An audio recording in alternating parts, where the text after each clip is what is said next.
Hello students, welcome in Balvarti Public Inter College and here is your science teacher आनंद मिश्रा। और आज का जो video है वो बहुत ज़्यादा इम्पोर्टेंट वीडियो है क्योंकि इसमें आप लोगों को दो नई चीज़ें सीखने को मिलने वाली हैं। एक तो आपको सीखेगा हाइड्रोजन स्पेक्ट्रम और दूसरी चीज़ जो सीखने को मिलेगी वो आपकी है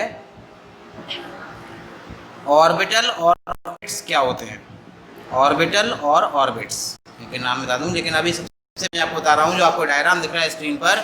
इसमें आपको डायग्राम में एक एटम दिख रहा है। एटम में आपके कुछ शेल्स दिख रहे हैं। इन शेल्स को आपने छोटी क्लासेस में पढ़ा था, मुझे पता है, नहीं पढ़ाया था। इसको के शेल, ये एल शेल और ये एम शेल। एम शेल जो ये हैं, ये इसके एल एम शेल्स ये आपको दिख रहा है ना, ये आर्गन एटम है। ये आर्गन यानी ये गैस होती है, नोबल गैस होती है। और इसमें 18 प्रोटॉन है, 18 और 22 न्यूट्रॉन है और इसमें 18 ही इलेक्ट्रॉन है। ये जो आपको दिख रहे हैं, ये जो डॉट दिख रहा है, जो ये आपका ये इलेक्ट्रॉन है, ठीक है ना। इससे पता लगता है कि हमारा जो एटम होता है वो न्यूट्रल होता है। और इसमें जो K shell, L shell, M shell दिख रही है आपको, atomic structure of argon 18 argon 40, 18 argon 40 दिख रहा है इसका, ठीक है ना ये। अच्छा, अब जो मुझे बताने वाली बात है वो इसमें ये वाली बात मैं आज आपको पढ़ाना चाह रहा हूँ, वो आप समझ लीजिए। मैं बात कर रहा हूँ आपकी, एक मैं आपको बात कर रहा हूँ ऑर्बिट और ऑर्बिट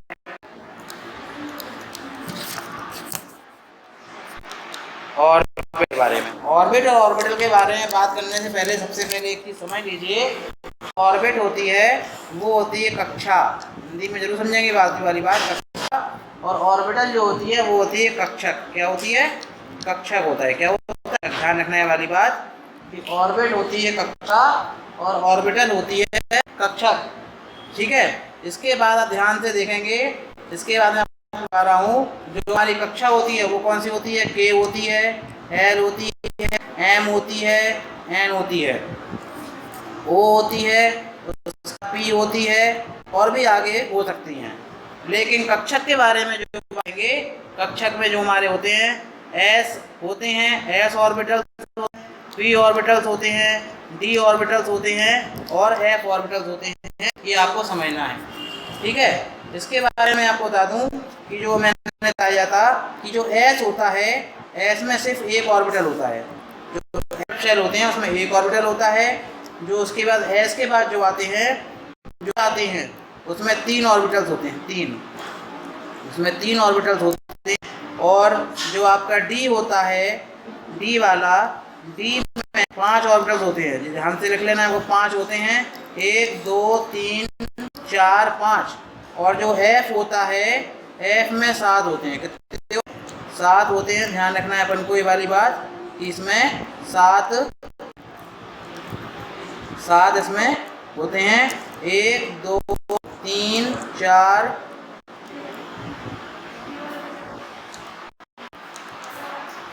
इस तरीके से 7 होते हैं, ठीक है। इसमें ध्यान रखना है। तो इसमें हो गए, इसमें 3 हो गए और इसमें 1 ही होता है, ध्यान रखना, ठीक है ना। अच्छा, इसमें आगे जो बताने वाली बात हूँ मैं आपको बता रहा हूँ। इसमें जो मेन चीज़ है वो देखिए, यहाँ पर जब मैं एस की बात करता हूँ, एस की बात, तो एस का मतलब होता है शार्प। पी की बात करता हूँ तो पी का मतलब होता है प्रिंसिपल। और जब डी की बात करता हूँ का मतलब होता है डिफ्यूजन। और जब मैं आपकी बात करूंगा एफ की, एफ का मतलब होता है फंडामेंटल, ठीक है। तो ये हमारे कौन कौन से ऑर्बिटल्स हो गए? S orbital, P orbital, D orbital और एफ ऑर्बिटल। इसमें भी मैं आपको बता दूं, एस ऑर्बिटल होता है वो स्फेरिकल होता है यानी सिमेट्रिकल होता है और ये एक्स वाई एक्सिस पे इस तरीके से निकल जाता है।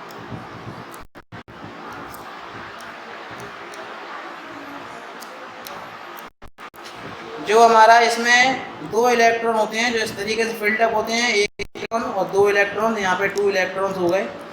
फिर जो हमारा पी ऑर्बिटल होता है, पी ऑर्बिटल, इसमें 3 होते हैं, पी एक्स, एक पी वाई और एक पी जेड। इसको कैसे ड्रॉ करके बना लीजिए, देख लीजिए यहाँ पर।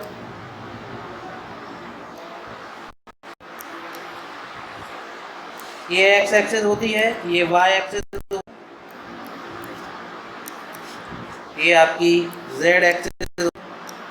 इसमें कैसे बनते हैं, पी वाला जो बनता है वो इस तरीके से बनता है।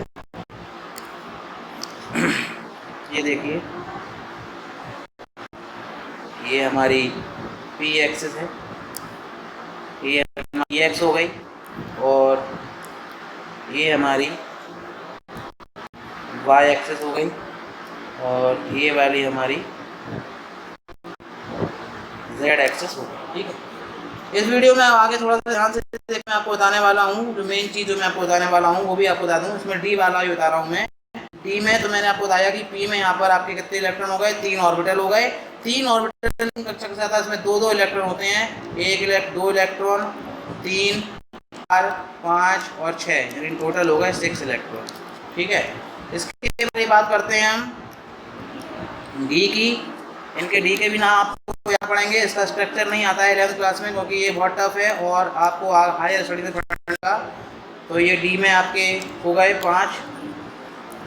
मैं आप लोगों को बता रहा था कि डी तो हमारी ऑर्बिट होती है, डी ऑर्बिटल जो होते हैं, डी ऑर्बिटल में 5 ऑर्बिटल्स होते हैं। डी सब शेल में 5 होते हैं, जैसा कि मैं आपको बता रहा था। ये दोबारा देख लीजिए, बहुत ज़्यादा इम्पोर्टेंट है। इसमें क्या होते हैं, डी एक्स वाई होता है, डी वाई जेड होता है, डी जेड एक्स होता है, d x square minus y square होता है, और डी जेड स्क्वायर होता है। ठीक है ना, तो इसमें आपके ये 5 हैं। 5 का मतलब इसमें 10 इलेक्ट्रॉन भरेंगे, तो 1 2 3 4 आपका 5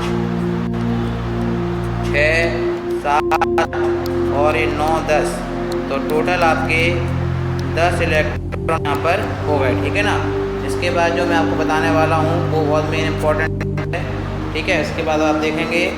ठीक है, इसके बाद जो आपको देखें वो ये चीज़ भी समझनी है कि इसमें जो आपके मैंने जो एटम के बारे में बताया और एटम के बारे में जो मैंने आपको बताए ये किस तरीके से होते हैं। तो आपने एस पढ़ लिया, पी पढ़ लिया, डी पढ़ लिया, पढ़ लिया।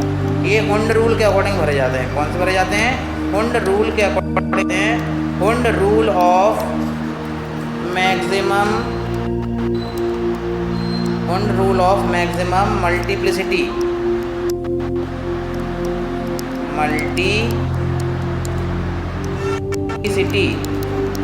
ये आपको समझना है। हिंदी में बोलते हैं हुंड का, बोलते हैं हुंड का नियम। हुंड के नियम में ये बताया गया कि जो इलेक्ट्रॉन होते हैं, इलेक्ट्रॉन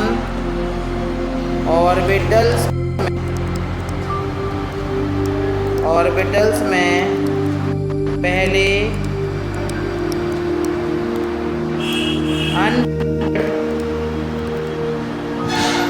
एंटर होंगे,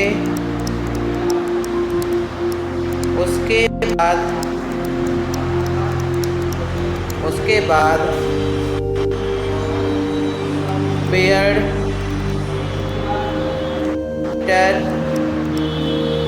होंगे।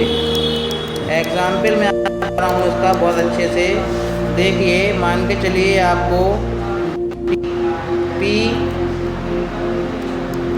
ऑर्बिटल्स में यानी सब शेल में आपको इलेक्ट्रॉन फिलअप करना है। पी सब शेल को इलेक्ट्रॉन फिलअप करना है, तो किस तरीके से करेंगे बच्चों? तो चलो आपको 5 इलेक्ट्रॉन करना है, तो 5 इलेक्ट्रॉन आप ऐसे नहीं, कैसे देखिए 5 इलेक्ट्रॉन,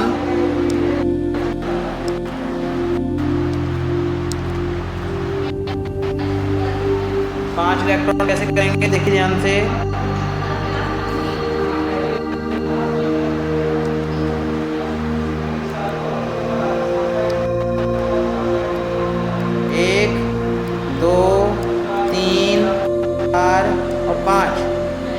ये गलत है, ये तरीका गलत है। आपको सही तरीका बताना है सही तरीका क्या होता है यहाँ पे ध्यान से देखेंगे। सही तरीका है आप 1 2 3 4 और 5। चलिए आपको समझ में आ गया होगा।